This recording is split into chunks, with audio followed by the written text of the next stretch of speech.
Hey everybody, welcome back to the Callie and Mike Show. I'm Callie. And I'm Mike. And today we're reviewing the Many Saints of Newark, the Sopranos movie.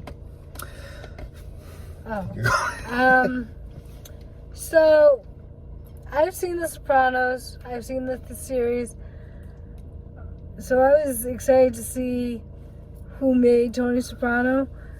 This movie doesn't tell you. This movie was the most confusing, non-plot, too many characters, no storyline movie I've probably ever seen.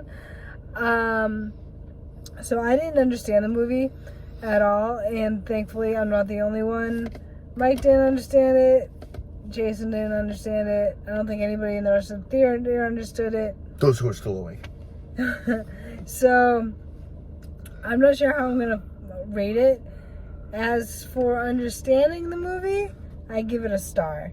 As for the acting, and like Mike said, the likeness of the characters from the actual show, and enjoyment factor, I give it like a 3 stars. Mike is going to have to choose whether he wants to take my 1 or my 3. I don't know how he's going to do it. So, I would save your money. You can watch it on HBO Max. It doesn't need to be on the big screen. And save your money, period. So, 1 star, 3 stars. I don't know how Mike will do it.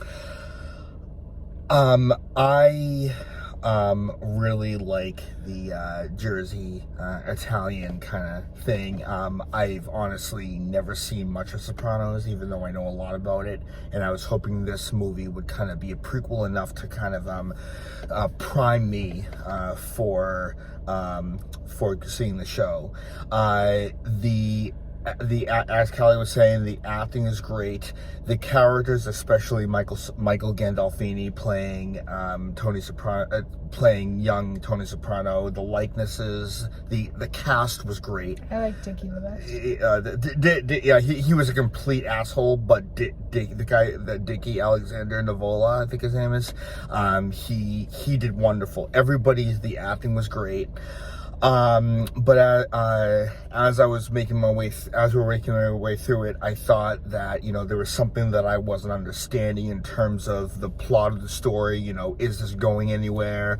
He asked me a question, and I was like, I have no idea. And I thought usually when I ask her, she'll be like, okay, what happened is, and she just threw her hands up, and,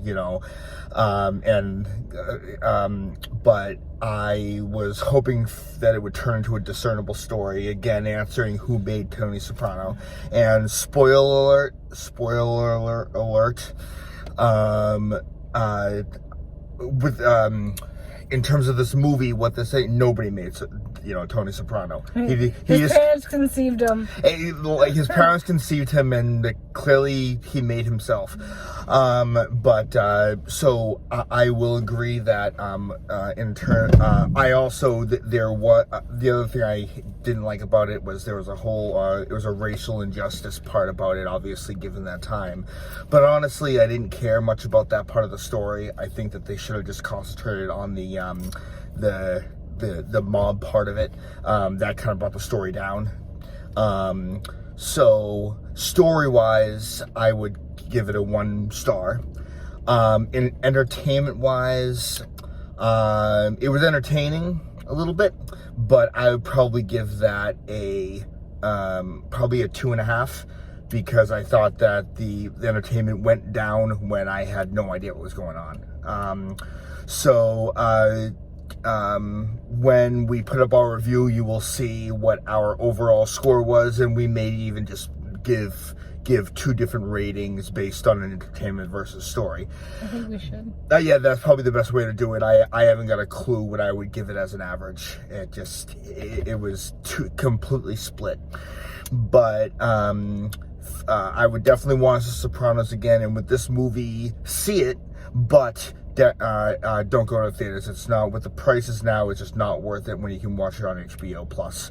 So, nice. HBO Plus Max. So Callie gives it that. I give it and 1 and 2.5 and 1 and 3. So thank you guys for watching. And stay tuned for the next ones. Peace. Bye. Halloween kills next weekend. Oh yeah.